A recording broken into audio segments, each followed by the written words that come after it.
Hello, you guys. Good afternoon. It is going into the evening, but right now it's still afternoon. So, good afternoon to everybody. I hope you guys are having a great Wednesday. It's hump day. So most of us who have a traditional work week are almost done with that. Um, So I know there are people who are glad it is getting close towards the weekend. I know here is getting the weather is warming up. Spring has come and the weather is warming. It's still a little chilly in the evenings and even like a little frigid in the during the day at different times of the day and in the morning. But the weather is warming up. I think we're supposed to get like an 80-degree weather day tomorrow. I mean, sometime within the next week. I can't remember exactly what day it was, but I looked at the forecast. But this is March, and so I on this well where I am located, um, March is very unpredictable. We could have a blizzard next week, so we anticipate that anything can happen in the month of March. But according to the forecast so far, for the rest of this week and next week, it's a chance of some rain. But other than that, the temperatures look like they are in the 50s and above. And then I think there's supposed to be like 180-degree weather day next week. So I know the people who love warm weather are excited about that, right? So, um, today I am doing a site visit, so I'm out and about, and I just had to have a lunch thing, but now I'm in search of a cafe. I'm trying to see if I could get some tea. Um, so I am on my way to. I went prior to me going live, which is why at the time I had scheduled the live that I did. I had routed it to take me to one cafe. But when I got there, I don't know, I think that cafe was closed. So I'm on my way to another one. So hopefully when I get to this one, it'll be open and I'll be able to get something out of there while we talk. A lot has been going on. It's so much to talk about out here. One of the first subjects I wanted to talk about is there was an interview done with Usher Raymond, and there were some questions. Hey, Michelle, how are you? Um, so there were some questions asked. Well, actually, I think he actually brought up himself. I don't think he even was asked any questions from the little clip that I saw. But Diddy came up as a subject, whether or not the interviewer brought him up or whether or not Usher brought him. Hey, Cookie Boo, how you doing? So I'm not sure, like I said, I can't because I saw a clip from the interview. So I wasn't sure whether or not Usher actually brought up this subject or the interviewer brought up the subject about Diddy. But Usher has officially given a statement in regards to that. He feels like that the culture forgets about the contributions that were made to the culture once somebody like falls from grace, right? And I think that that is a conversation that is had a lot in situations. Like, what do you do with the a body of an artist's work once they fall out of grace based on some type of ethical or some type of criminal, some type of legal situation that brings them under the scrutiny of the law, right? And so it was an interesting interview. I would suggest that people watch. I'm gonna add the clip to my community wall so you can go watch it, or at least where I saw it from. But there, Usher is receiving a lot of backlash. Young Miami gave a statement too. I don't got nothing else for Young Miami at this point. But she issued a statement too. I'm less interested in what she had to say, but Usher kind of has been a little silent. And we know that there have been so many rumors that Usher had been a victim of Diddy. We still have not seen any real manifestations of that. And Usher has not admitted to that being the case. But there were so many rumors surrounding that. But he finally did give a statement to say, listen, I learned a lot from this person. This person told me a lot about business. Like, I have to speak about my good experiences with this individual. And I don't think it's wrong for people who have actual real life experiences where they did have good experiences with a person to talk about. I don't think that's a wrong thing for people to do. I think what we I think what the side or the people who acknowledge the wrongdoing or the crime that has been committed expect from the people who did have these good experiences is that you don't rush to a conclusion about what you think the individual did just because you had those good experiences, right? Just because you had those good experiences with an individual does not mean that their crimes and wrong deeds should be excused. And I think a lot of times this is where the tension comes, right? The tension comes from people who have personal experiences, people who have real relationships and familiar relationships with a person who has committed some type of transgression, that they expect us to view the individuals from their lens, right? And not factor in all of the information that we receive and come to a conclusion. And so I don't think that the good experiences that people have with people who've done crimes or who have done things that were unethical that rise to the level of a high level of scrutiny, I don't think that sometimes those people consider. We do understand that this individual had good experiences with people. We do understand that these individuals have contributed greatly to the world and a body of work and as artists. But that does not excuse the crime, right? That does not excuse the crimes that were committed. And that does not automatically lead people just because of the contribution to want to advocate in a free this person movement just because of their contributions. Their contributions should not exonerate or free them up from having to follow the law. Um, and there's no excuses or justifications that really can be made for the violation of the law. They should still be held to a level of scrutiny. And all too many times the powerful, the wealthy, the rich, those people who have celebrity status, their crimes are overlooked. And so while you have a fraction of people who say well, they only go after these individuals because of their celebrity status, you have another fraction of people who say that because of their celebrity status is the reason why they were able to get away with it for so long, right? And so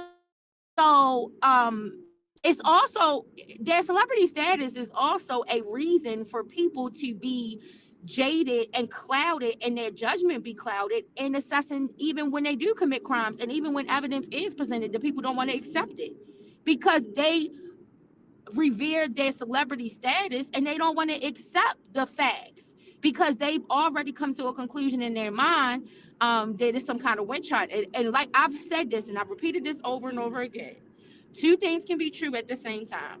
An individual can be the subject of a witch hunt, but that subject of the witch hunt can also have lent themselves to be the witch.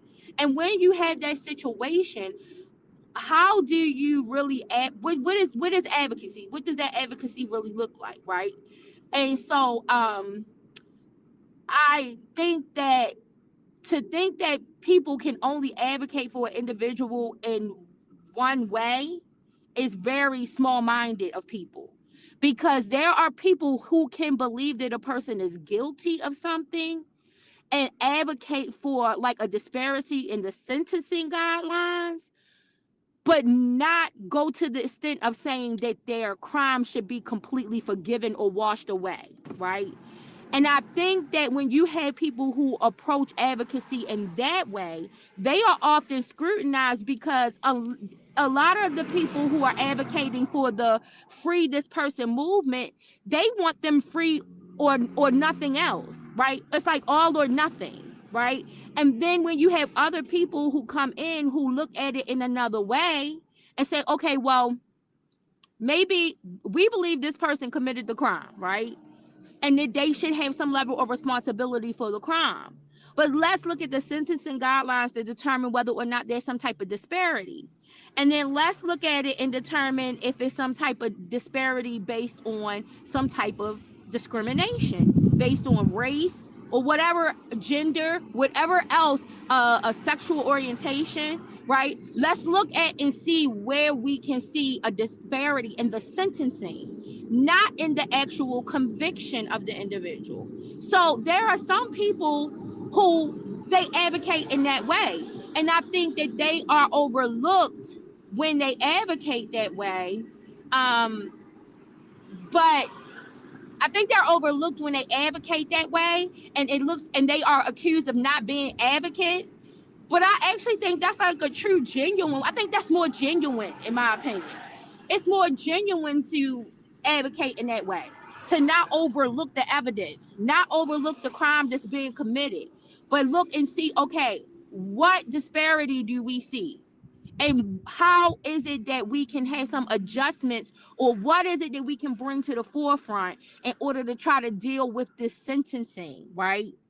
In the situation. So I think that that is where sometimes it gets mixed up with a lot of cases, not just celebrity cases. This happens even with people with their loved ones in situations. You know, they want a complete exoneration or nothing. What you said, because you said I don't overlook the crime, but the crime shouldn't strip them of their accomplishments. For someone to think your fond memories will be erased or someone is in denial, if that makes sense. Yeah, it does. And that's what I'm saying. I don't think, at least reasonable, sensible people, right? I don't think reasonable, sensible people expect for people who had good memories with these individuals to just forget about them and for them to be erased. And for those people not to have some type of remorse for the person that they knew, right? Some type of regret for maybe what they did not, what they could have done to stop it from getting to a certain level or a point, right? Or just choosing to overlook because of the relationship. I don't think reasonable people expect that. But I think reasonable people do expect other reasonable people to understand if a crime was committed, if a transgression was done, that comes oftentimes with consequences when it is proven that it happened. And asking for someone to be completely exonerated of that, what would happen if we lived in a world where everybody was given that kind of grace? It would be chaos. It would be chaotic. And I don't think that anybody's celebrity status should give them a pass to be given that kind of grace. I don't think that anybody's contributions to society should give them that kind of grace. That they should be able to bypass the system that way, right? And so I think that that is the middle ground. People, I always say this. This is another thing I always say outside of the witch thing. The middle ground is the most dangerous place, right? And in my opinion, I believe that the middle ground is fertile ground, because it's the place where you have the free flow of ideas, where people can have conversation with a free exchange of information and not feel like they're they are not comfortable to voice their opinions, to state what they believe, right? But oftentimes the middle ground is where people don't trust, right? They lose trust in those people who are in the middle, because so many people feel like you got to take one side or the other. And the reality is that most issues are not that black and white. They are not. It is the reason why so many things need to be done even before a person is sentenced. Because even our judicial system does not do that. They even okay, and let me explain. When I say that, right? It's not set up to do that. It's not designed to do that, right? This is why there are so many things that prior to sentencing in so many occasions, right, that need to be turned into the courts, that need to be considered before a person is sentenced. Now, we know that there are times when those things are overlooked. and not taken into account, right? And that's where we talk about sentencing disparities. What may be contributing to the sentencing disparity, right? But in this, the way that the system is built and designed, it is designed to take those things to an account. It is designed for outside factors and other things and statements from not just the victims, but from the family of the person who is the perpetrator. All of these things are to be taken into consideration when sentencing someone. The system is set up to do that. Now, does it always work that way? In actuality, absolutely not, because you have men who are administrators of the system, and there are, whenever you have men and women involved in processes, there is a opportunity for things to be corrupt. But the system was set up in a way that is supposed to consider those things. And so you said, my question is, do we keep the same standard for our loved one? I know your thoughts, beautiful, asking the one-track minded individuals.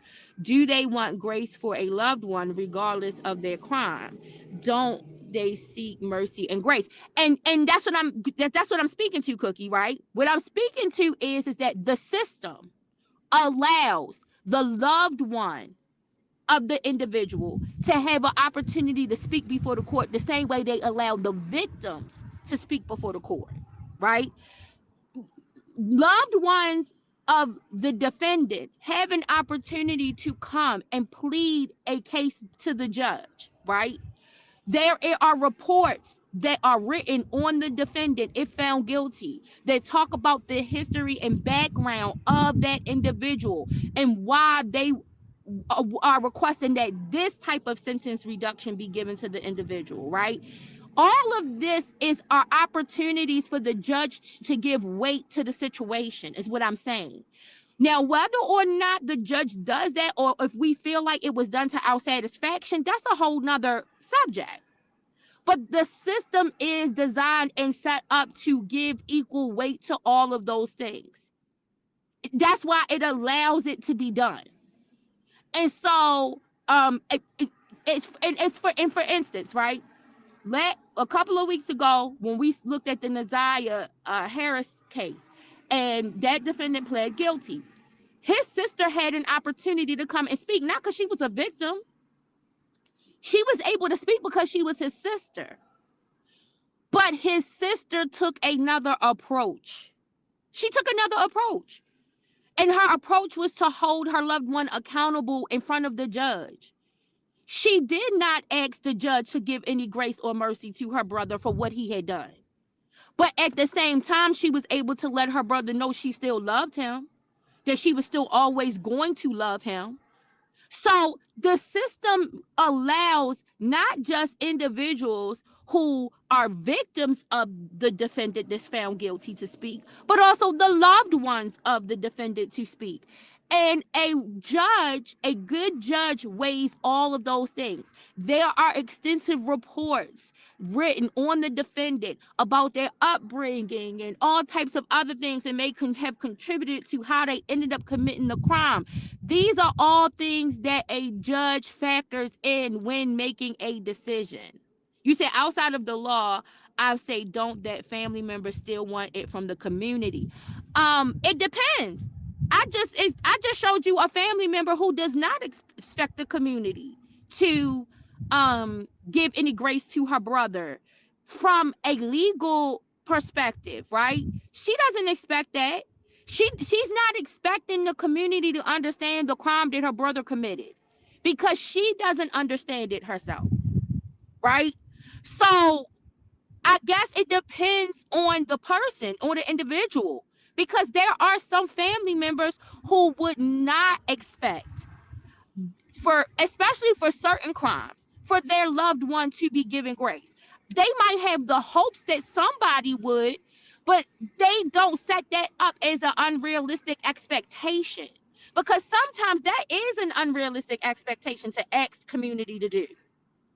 It is unrealistic to sometimes ask community to be able to have grace and mercy dependent on the severity of the crime. depending on who the victim of the crime is. It is hard to ask somebody to do that. And I think that we can kind of sometimes relate that emotion to when we hear something so grotesque and tragic happen. How do we feel? Something that we don't side with. What do we think should happen to the person, right? In that moment. After that moment, and we've had a chance to process it, and depending on our mind frame, and depending on our own core values, we may be able to find some place to have some mercy and grace. Once we sometimes learn something more about the defendant, that might give us some insight as to why this person may have committed the crime. That might help and lead some of us to a place where we have some grace and mercy for the individual. But will everybody arrive to that? No, they will not. They will not. You saying yes? I'm saying most people. You said I'm just saying most people don't until it. That is also true. That can also be true. You know that individuals don't. You do have individuals who are hardliners and who have issues with a particular crime, but then once their loved one is accused of the crime, then they are up in arms about it. I can like give an example, right? We can just look at all of this stuff going on with ICE right now, right? Which is something I'm gonna talk about later on too. But we can just look at all of this stuff going on with ICE, right? And Cookie, remember during the election season when we were trying to have conversations and saying that ICE could that these immigration policies that Trump supports could end up not just impacting the people who are quote unquote illegal, but it can extend to people who are legal here too. And those legal people did not want to listen. And now some of these legal individuals are now the subject of this harassment from ICE, from the Trump administration. Now some of their loved ones have been impacted. Now they crying and screaming in the streets and wanting something to be done and wanting this to be stopped. That's a prime example. That's a prime example of people who thought that they were the exception to the rule and found out and what people say, fucked around and found out that you're not an exception. That you are exactly what people tried to warn you about is exactly what is happening, right? And like I said, for the life of me, I don't understand how Black and brown people for the first time are okay with and went to the ballot and voted for this type of racial profiling to occur. Like I'm like I said, I posted a video about the shadow hearing that happened in Congress yesterday. I'm gonna talk about that like a little bit down the line after we get off of this and after I talk about the Duggars. But what we heard in that shadow hearing, it is disgusting. It was absolutely disgusting what happened, right? And it's not happening to quote unquote illegals, the people who people thought were illegally here in this country. That's not who were the subjects in that in giving testimony yesterday in that hearing. And so yes, it is absolutely people who feel like, you know, this until it happens to me, until it happens underneath my roof, and the issue happens to somebody I love, right? That they want them to be afforded some type of grace and mercy. I think but I also think this, Cookie, I think what might be considered grace and mercy looks different for everyone, right? There are some people who believe that grace and mercy is them being punished by the law only. Because there are some people who think that these punishments based on what the crime is should have had a more extreme consequence. Something more extreme than just having to deal with the law. So there are some people who might think that the punishment and consequence that the individual has to serve underneath the confines of the law was them getting off easy for what they had done. That there is something more severe that could have happened or should have happened as a result of what they had done. Hey, Tiz Boo, how you doing? So you, the thing is that what you consider to be grace and mercy to an individual and how they express themselves might not always translate that same way to another one. Because there are some people who will say that it was the grace and mercy of God that this person got caught in their crime and were handled by the law.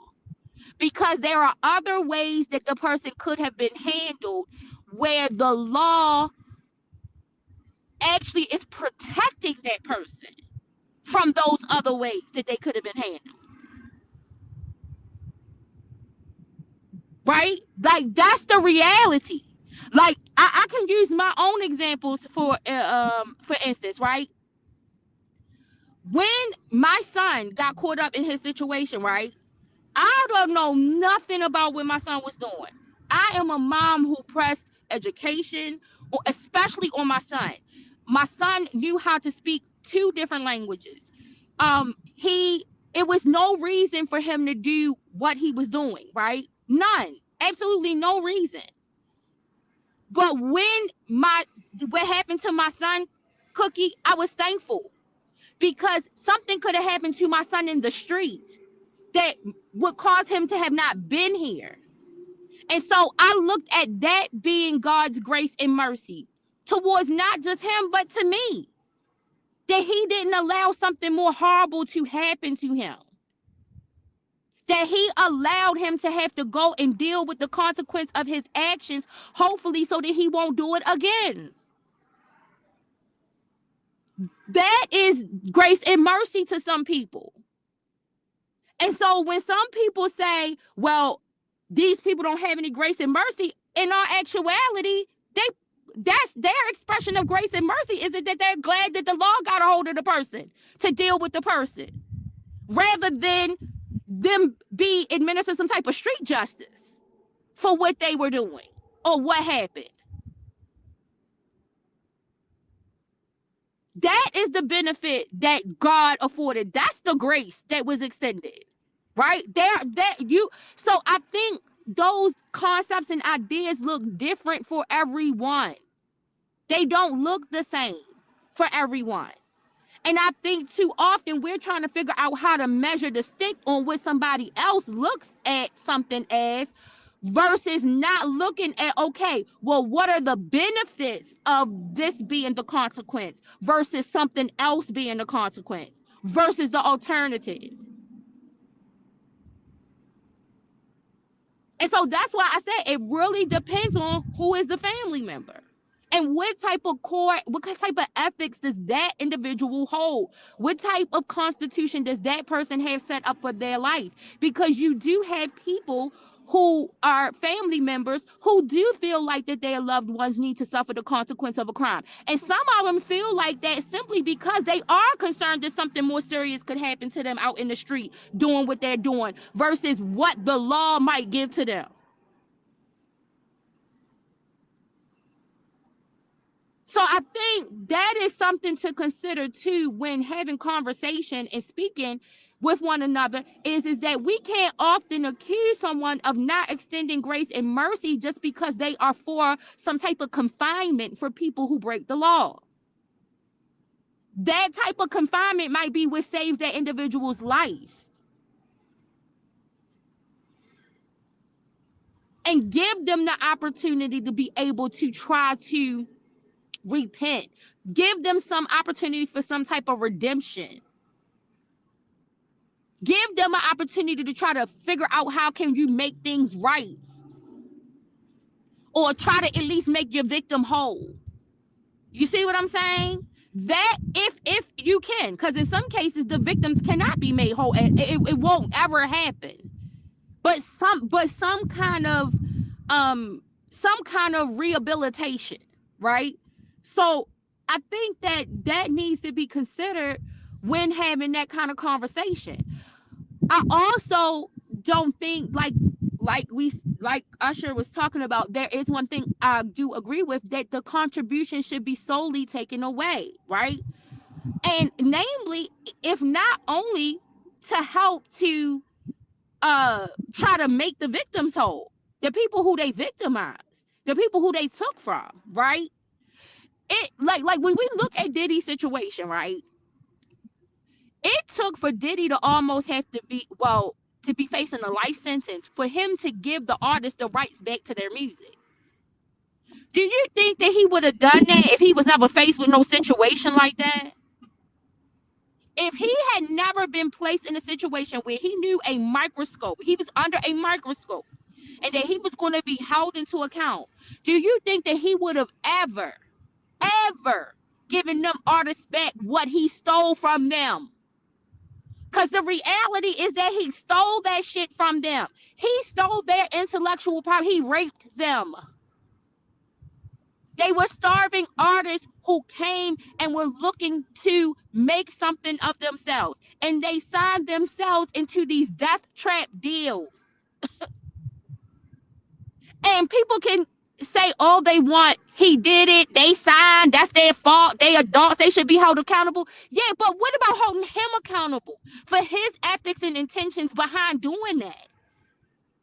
All the millions and the wealth and the mass wealth that he was able to acquire on these people's backs while these people was broke and did not have nothing. They were the talent. They are the ones who made him rich. But he did not put the proper investment back into those people. So some people might say it took for him to be in a legal dilemma to do what was ethically right. Why did it have to take that?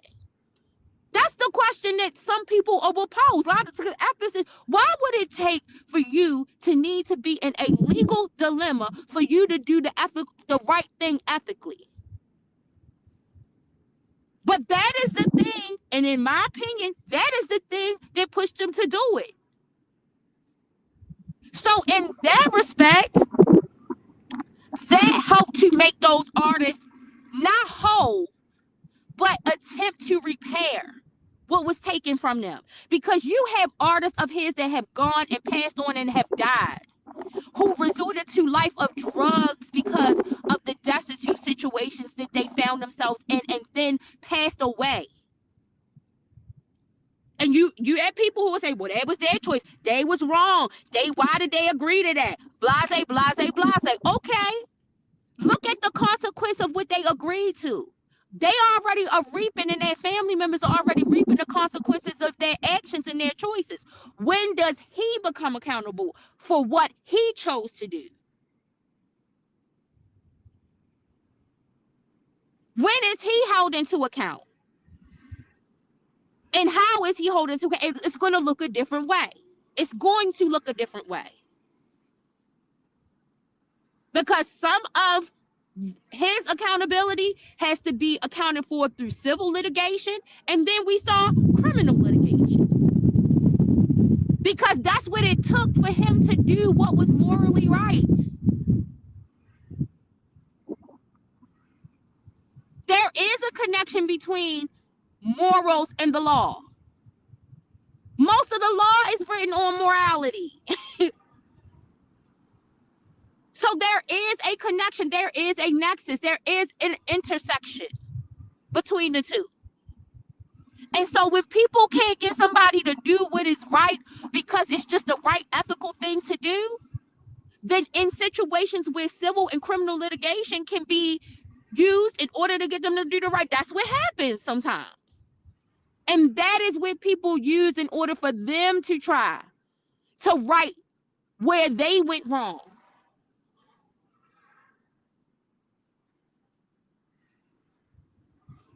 In order for them to try to say, okay, I know I did this dumb thing. I went to this individual. Do you know how many of the artists went to Diddy and tried to rectify the situation about what he was doing to rape them? When we talk about his contributions was on the blood in the back of those artists.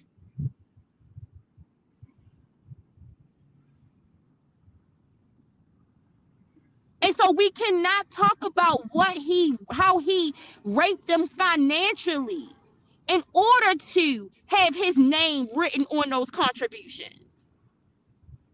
Yes, there are plenty of successful artists that are out there making lots of money and doing great things like an Usher, right? But some of those artists did not have the luxury and have the teaching and have the mentorship in the person who they trusted like he did. They got the opposite. They got the monster. And just because Usher didn't get the monster and he got the mentor, or at least he's claiming he didn't, you know, and we can only go on what he says. You can't take away from what he did as a monster just because some people he was a mentor. And neither do I think that people can take away from the mentorship that they saw in the individual. You cannot erase a person's good memories with a person.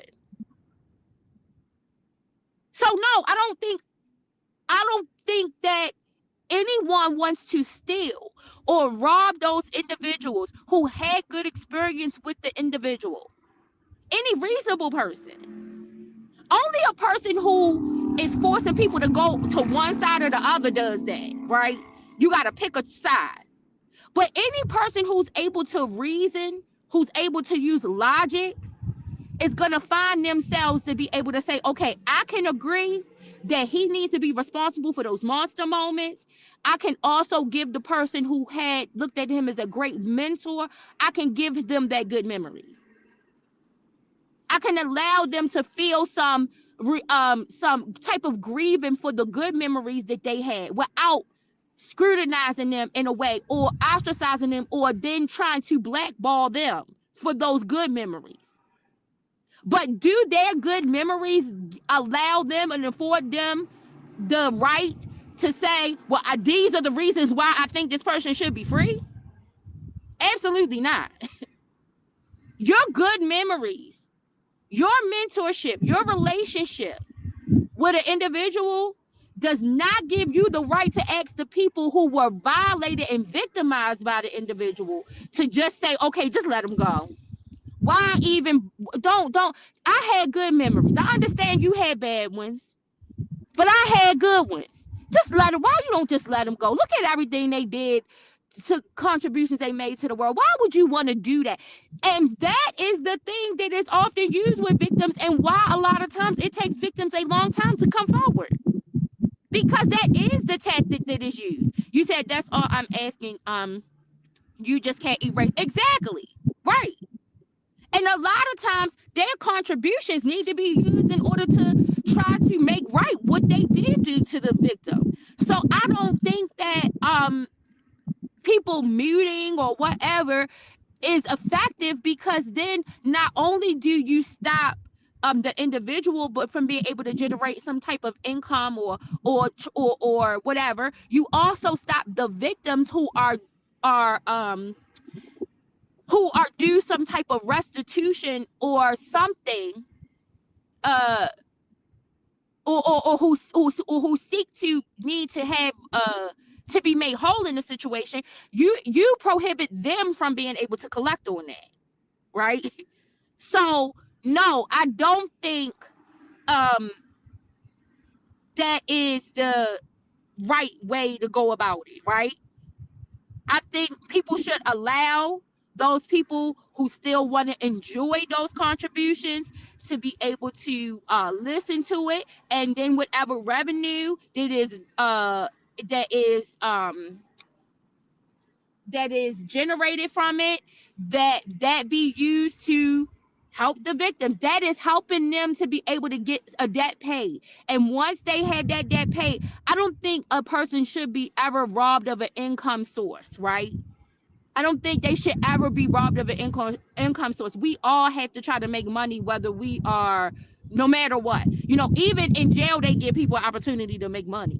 You know, so and a lot of times there are some prisoners who they use that money in order to be able to help out their people at home.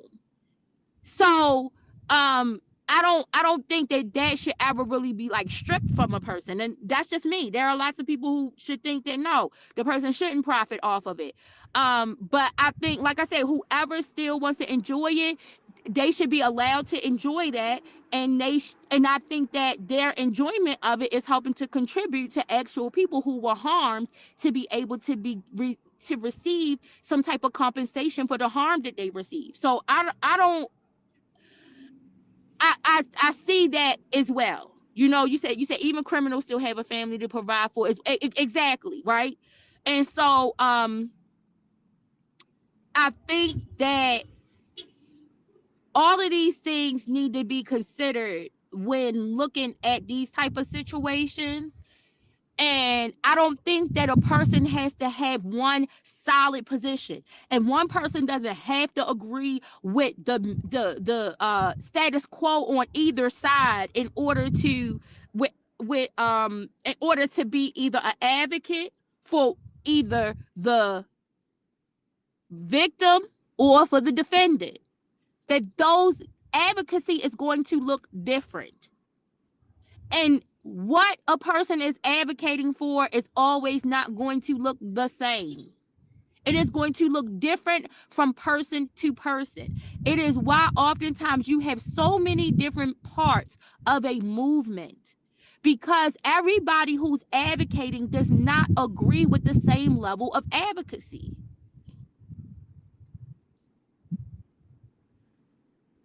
They don't. People don't look at, even when you look at the Innocence Project, right? Those people have various levels of approach, different models of approaching. No one agrees 100% on how something should be done. And so I think we need to make room for everybody to be able to explore what advocacy looks like from their point of view, and find those groups and those places that advocate. And sometimes you might be in agreements with a little bit of something so over here, so you might help to advocate, and then you might be in agreement with a little something with this group over there, so you might go advocate on that behalf. It's one of the reasons I asked the question and separating the two cases when it comes to looking at the Chicago case versus the New York case. If those people who are saying that they don't, when it comes to R. Kelly, if those people who are saying that it's the RICO that's the issue for them, what is the issue with the Chicago case? There is no RICO. In the Chicago case, it would have to be evidence-based that you have an issue with. But a lot of times I hear so many people deny the evidence. Some people don't even want to acknowledge the evidence, because acknowledging the evidence would force you to have to be able to say, is this person innocent or guilty? And they don't even want to be put in that bubble.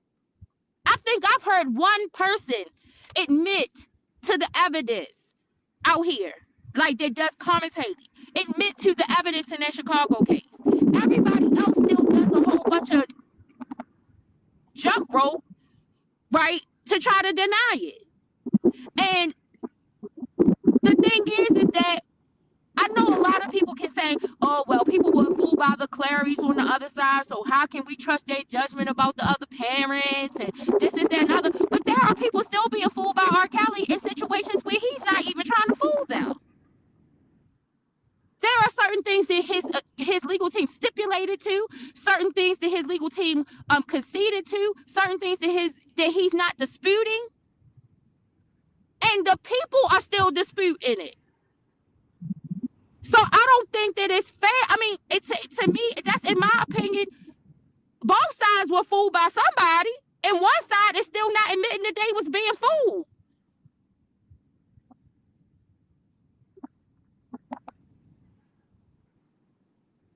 They just want to avoid the evidence, because avoiding the evidence allows them to be able to still try to say, well, we don't know. Right? They don't believe anything he admitted to doing. Right. And I think that that's the part of the conversation where things become like disingenuous with certain people is that you can't have one side admitting to that we were wrong, and yes, this parent was wrong, and then that's used against that side, but then you don't have the other side admitting to that R. Kelly lied and was wrong. because according to his legal team, in both cases and the evidence, there are things that he's admitting to now through these cases that the other side just continues to try to deny even exist, still tries to come up with theories and conspiracies for, or just refuses to look at it altogether in order for them to say, well, we just don't know, we don't believe it, we don't know if it's true. So to look at the judgment, like to pass judgment on one side who believed the lie from a parent, but not pass judgment on the people who deny the evidence on the other side, that's something skewed with that judgment too.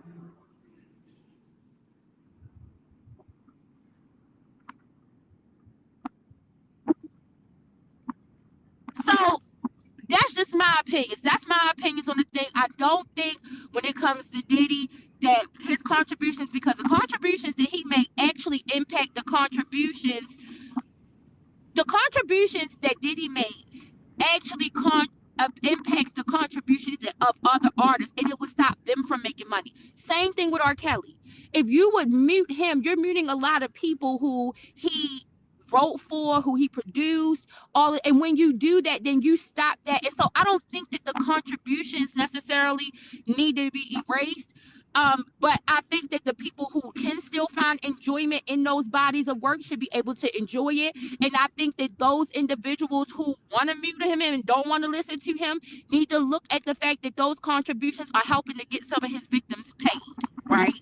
And I think that that's a silver lining, a way to look at it, and that's a way to come to a place where you can say, okay, we can't agree on this and we can't agree on that, but we can reconcile it like this. You said they still believe he's in danger, even though they haven't brought it up. Right, Michelle, listen, exactly. So, like I said, it's disingenuous to call one side out for their poor judgment, but you see so much poor judgment coming from the other direction in situations where the individual is not even trying to fool them about what crimes he committed. His legal team is conceding and stipulating to certain things, but some of the supporters are still refusing to see those things as actual evidence, as actual things that happened. They still don't want to believe it, right? Or still coming up with some reasoning or excuse of still why it should be no accountability. So that's just I didn't mean to go off on that tangent, but that's where that is, right? So the next thing I want to talk about is these Duggars, y'all. So I don't know, are y'all paying attention to what's going on with these Duggars? So my video that I did, I think like 2 days ago, I gave like a brief synopsis of the history of the Duggar family. They were a show that was on TLC. The show ended up being called 19 Kids and Counting because at the end, 19 kids is what they ended up with. And by the time the show ended, I don't know if they had any more kids since then, child, but by the time the show ended, it was 19 kids. And so we talked about in that other video about Josh Duggar, the oldest son. He's the oldest child, not just the oldest son, but he's the very first child. About his incarceration due to CSAM, which is child sexual abuse material, right? He is serving I think he's eligible for parole within 12 years. The last video I did, I might have said that he got 12 years, but I think he got 20 years in total. I think his first parole eligibility is 12 years. I think he was convicted in 2021. And so I think his first parole eligible date is sometime in 2033. I mean, wait a minute. Yeah, 2033 or something like that, right? So he's in jail right now, serving time for that. Bo Brinley, who is actually the appeals attorney for R. Kelly, is also the appeals attorney for Josh Duggar. Okay, and so now with last week, another Duggar, the third oldest son, I think he's the seventh child with the third oldest son, was arrested. And he was arrested for inappropriate sexual contact with a minor. And at the time, the minor was 9 years old at the time. Now the minor is 14. At the time, the minor was 9. There's some speculation as to who the victim is, and people, they keep on trying to find out who the victim is. I have an idea who the victim is. I just don't want to say it, but you can find it out on other channels. I don't want to say it because there is a reason why the identity, and especially identity of minors, is kept closed, right? But there was a admission of guilt. What is being reported is that there was an admission of guilt by the minors to the by Joseph Duggar. So they call him Joe. So you have Josh, who's already in jail. Um, and then you have Josh Duggar, who's in jail, right? And then you have Joe, who is in who's now been arrested. So right now he's being detained in Arkansas. He's waiting extradition because the crime was committed in Panama City, Florida. And so for the inappropriate sexual contact, right? But then they were also arrested in Arkansas, him and his wife Kendra. They had 4 children. And so now there's more updates and more information about that arrest, right? So I remember when I was saying the other day, like, we don't know why she was arrested. So I wanted to wait in order for us to, like, I wish that people would have waited to pass judgment, because some of the people tried to associate her arrest to the crime in Panama City, Florida. And I'm like, we don't know that. We don't have enough details. And from what I could see, I thought like maybe the crime got something to do with the children in her house, because she has 4 children, and there are 4 charges for child neglect and endangerment, I believe, and then the other 4 charges are for in false imprisonment, right? And so I felt like, and he got the same charges in Arkansas, which is also why he's detained and waiting extradition, because he was arrested for that at the time that they went to go arrest him. So I felt like I said it had something to do with the children, but I'm like, but we don't know. We will not know until more information comes out. So maybe these are 4 counts on each charge for some 4 other children somewhere else. Maybe it wasn't the 4 children in their home. Well, now it's been released that yes, it was the 4 children in their home. And it is because when CPS went into the home, they, I guess, once they're investigating, they go speak, and they're already now investigating regarding the crime that happened in Panama City. It was CPS ends up in the home, and when they go in the home, they find 2 doors where the locks are on the outside of the door, right? And so that is illegal to do. Like, it is illegal to have a room in your home where children may be, and the locks are on the outside of the door.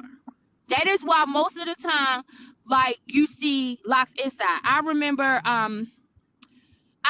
when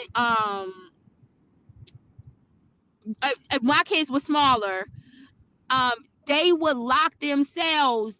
A couple of times they locked themselves in, because you know how you got that little twist knob thing, and I used to hate that, and so I ended up getting some doorknobs that just didn't have any lock at all, like so that they couldn't, especially when they were smaller, because like a little child, when they climb up out that crib, because they get through that stage where they climb up out that crib, and they'll take and twist that daggone doorknob, and then you trying to coach the child. Then I'm getting the little key to try to stick in the hole, and then if you can't find the key, you got to try to find a bobby pin or something to try to twist that thing to open. So I took that off, period. I was like, after that happened to me like twice, I was like, that's had me scared. You be in there trying to coach the child how to twist it out if you can't find the key. Then you be there trying to, but then I done seen some parents resort to trying to get a butter knife to open the daggone door from it being done, and then it messing up that panel right there, in between the door and the frame of the door and the door, right? So it's easy to happen when the lock is inside, right? But you cannot have children in a home and have locks on the bed on the doors. You can't, right? So I think that this is where the charges are coming from. Now, we don't know if there's more details, right? We don't know if through the investigation there are more things that they found out. Is it just the locks being there while they are receiving these charges, or was there some things that the children said? But we do know that the children now have been removed from the home. Now, what we don't know is whether the children have been placed with some other family members. We don't know that yet, right? So we are waiting to see if they've been placed with some other family members. But another reason I wanted to come and talk to you guys about this Duggars situation is because they went to the mom, Michelle Duggars' house, right? So the mom of the 19 kids, they went to her house. Now, on her property, she already has Josh and his wife and his kids living on the property because of him being incarcerated. So there is a separate living quarters where they live, right? I'm pretty sure she still has some adolescent kids in her care as well that are hers, right? So this quote unquote reporter, I don't know what kind of reporter this is. I don't know if this is traditional media or if this is a new media reporter, right? You saw the videos of her. Yeah, did you see the video of Michelle Duggar? Is that the one you're talking about? The mom? The grandma? Well, the grandma of these kids that we're talking about, but she's the mom of Josh and Joe. So, like I said, I don't know whether this reporter is a member of the traditional media or the new media. I have a feeling that he is a new media reporter because of the informal way in which he went about doing what he was doing. Okay, yeah. But he goes to her house and of course, the way that people reported it, they are like, she's spazzing out on him or whatever. I kind of think she had a right to go off on him like the way that she did, though. So he comes there and he's like, I guess she comes outside and she's trying to tell him that she wants him to leave. She does not want him there. She's not going to answer any questions. He's going to have to question someone else, find out information from someone else. And he's very informal in the way that he's talking to her. Like that's why I said I think he's a member of new media. I don't think this is a traditional media representative because the way he's talking to her, it just does not sound professional. Like the way you go to approach somebody, especially if you want somebody to talk to you, like you should have a certain level of decorum, right? So, but she's telling them she doesn't want to talk. They're going to need to go somewhere else. He has the story all wrong, even to start with the questioning. He's asking her, can he talk to her daughter? Saying, what about your, because she tells him, you are endangering kids. Like I have kids here. You're endangering kids. I don't want you here. Go away. You're going to have to go question somebody else. Well, he's like, I'm not endangering kids. Your son-in-law endangered kids. So I'm like, who the hell is this clown, right? Because if you are going to go investigate a story, you should know that this is her son. That the woman in the situation is her daughter-in-law, but he's referring to the perpetrators of the crimes as Michelle's son-in-law and daughter, when it's the other way around. The woman is the daughter-in-law and the male is the son. So immediately that would make me not want to talk to you because I'm already going to feel like you're going to get the reporting wrong. You don't even have the story straight before you showed up at my house like you did, you know? And that's what I wanted to talk to you. Like, what do you guys think like is going too far, right? I understand the media has a place, and a lot of times the investigation that we get from the media is what brings certain things to light. Like a lot of times, crimes only get exposed when the media places spotlights on them, right? Like when we think about the priests and what they were doing, it was the Boston Times that's why the name of the movie that talks about the priest and what was happening over there in Boston, Massachusetts, what they were doing, is called Spotlight. Because it was the Boston Times that did all the investigative work into that, right? And so a lot of times the media is the one who brings these things to light. So we do need them in order to sometimes shine a light on crimes, especially when they're being covered up, right? But when does it go too far, right?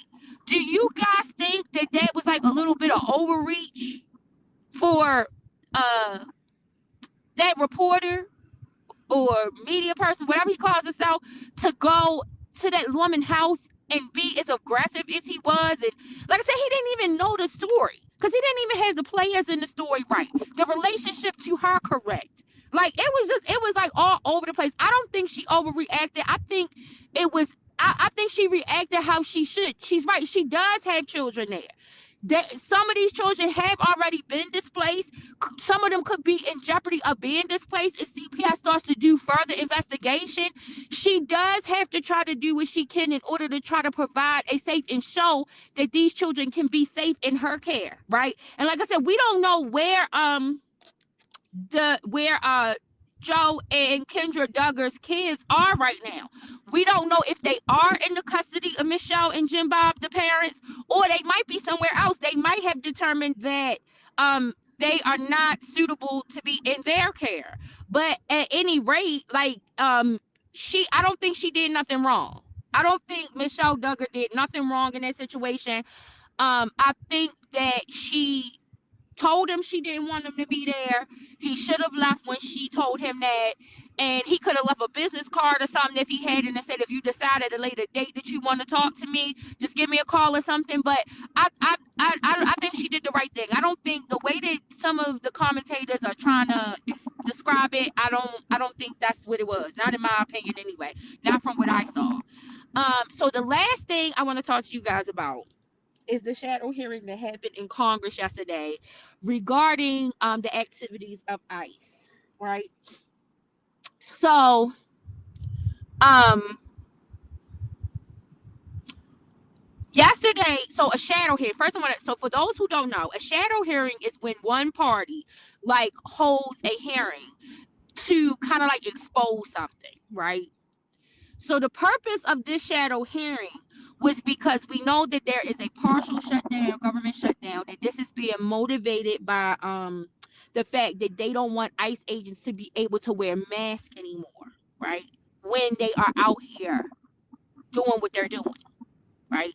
They are wearing masks where they cannot be identified by the individuals. They are approaching people when they cannot be identified because they're wearing masks, right? So this is one of the reasons for the holdout on the budget because they don't want to fund this part of DHS because they want it to be they want it to be guarantees that ICE agents will no longer be able to wear masks. So yesterday's shadow hearing included the testimony of several individuals who were approached by ICE agents who were wearing masks, right?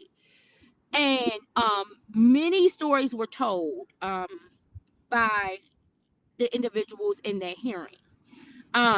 There was one boy under 18 years of age who him and his father were apprehended by ICE agents who were wearing masks. They were driving in a car. They were stopped, pulled over. Um, the son was a citizen of the United States. He was born here in the United States. The father was a legal immigrant here in the United States, right? So they are pulled over, which means they are profiled. There was no crime committed. The testimony that these individuals provided, none of these individuals were criminals. They don't have a record, and they were all legal. They're all legally here, and they still had these encounters with ICE, right? So this is a situation where they are being profiled, right? So the one boy, he's under 18. Him and his dad are pulled over. They are by masked agents, and they are apprehended. They are berated, and in order to make a long story short, they told the son that if he presses charges against um ICE for what they did. If he tries to go to the police department and press charges, the son had injuries as a result of this contact, right? I'm pretty sure that the dad had injuries as a result of this contact. What I'm about to tell you is that we don't know if the dad had injuries because what I'm about to tell you. But the son had some injury, so he had to end up being taken to the hospital after the contact, right? So they tell the son, if you try to report us, which I don't even know how they thought he was going to report them, because had masks on. He couldn't even see them. They didn't even give him any identifying information to identify them, right? But they threatened him by saying, if you report us, we will deport your father. So he doesn't deport them. I mean, he doesn't report anything. He goes to the hospital, gets himself checked out. But his father ends up being deported anyway. Because what they told his father is that if you do not sign this paperwork to be self-deported, we are going to take your son to juvenile detention center. So his father signed paperwork to self-deport to try to save his son. Process of this whole altercation, right? The ICE agents confiscated the phone of both the father and the son.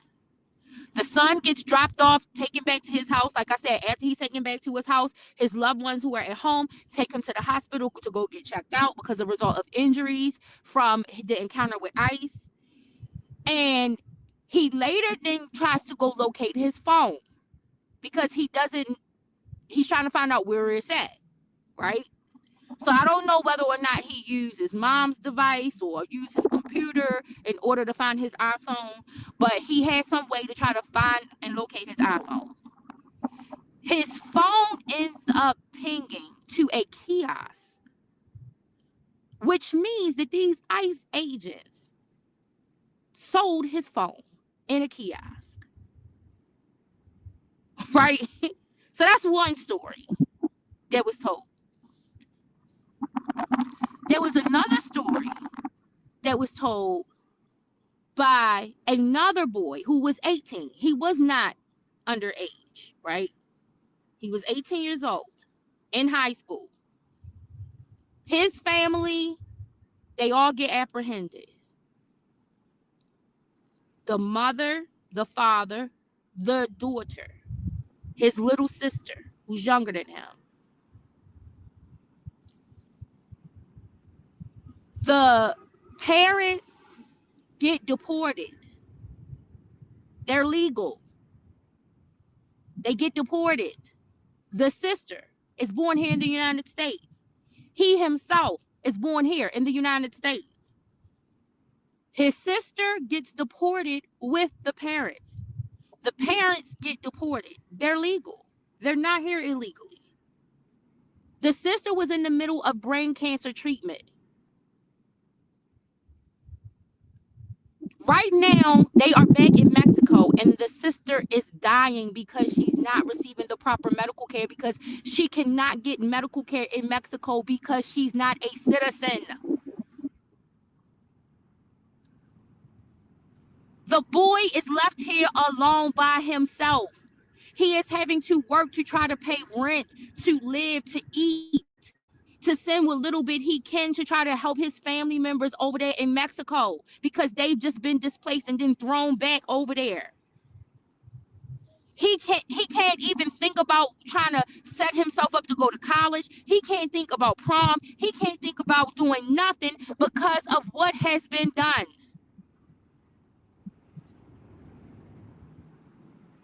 There are many other stories that were told during this hearing yesterday, and the conduct of these ICE agents is completely disgusting. But this is the thing that I was trying to say, and many other people were trying to say when people tried to warn people about immigration reform. These people don't care what kind of paperwork you have or don't have. If they want to, because right now, all Donald Trump is worried about is making it look like he's able to get all of these people who are illegally in this country out of this country, when these people who he's getting out of this country are not here illegally. They're not. They are legally here.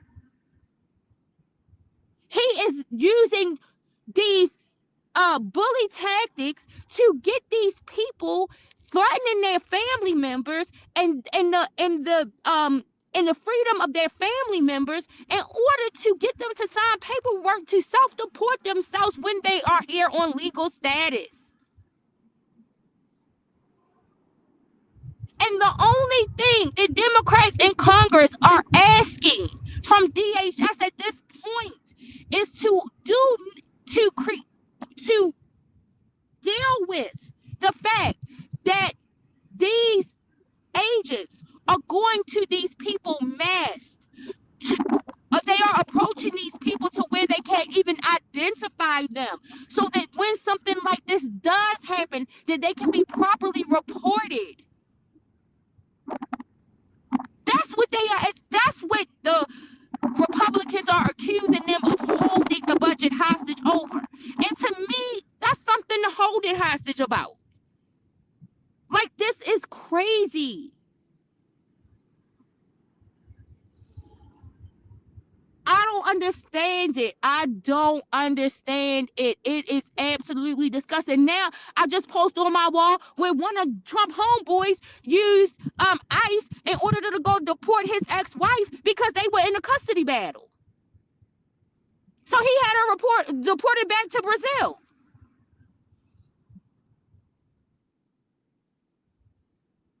Like, this is insane.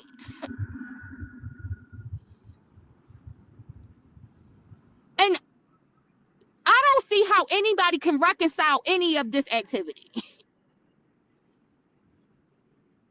This is completely unacceptable behavior on the behalf of our government. And then we want to go into other territories and places and tell people how to treat people who are under the care of their government. But this is what is being done. Next, I want to see what is going to be the response of the people when we start to see these 18, 19, 20, 21-year-olds come back in body bags, because now troops are about to be on the ground in Iran. And the people that they are going to send are going to be the youngest of the youngest of the youngest that just came out of boot camp.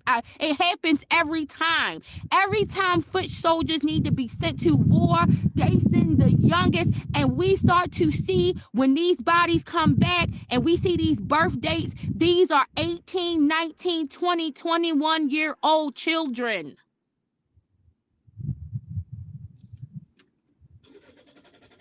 It's insane how we can view them being children and being too young and looking at them like they were still vulnerable. But we don't see the vulnerability of our own 18, 19, 20, 21-year-olds here in other areas of making decisions. But I can guarantee you that when those bodies come back and people start looking at the date of birth and the date of death, that there is going to be a mass outcry from people because they are babies who just come out of boot camp. They think they're going to send upwards of just 1,000. No, it's going to take more than that, because as soon as they go over there, they're not even prepared. And then the ones that come back, they're going to be so mentally fucked up. What quality of life is that going to be? They don't even get the right kind of care when they come back from situations like that. This is completely insane. This is outrageous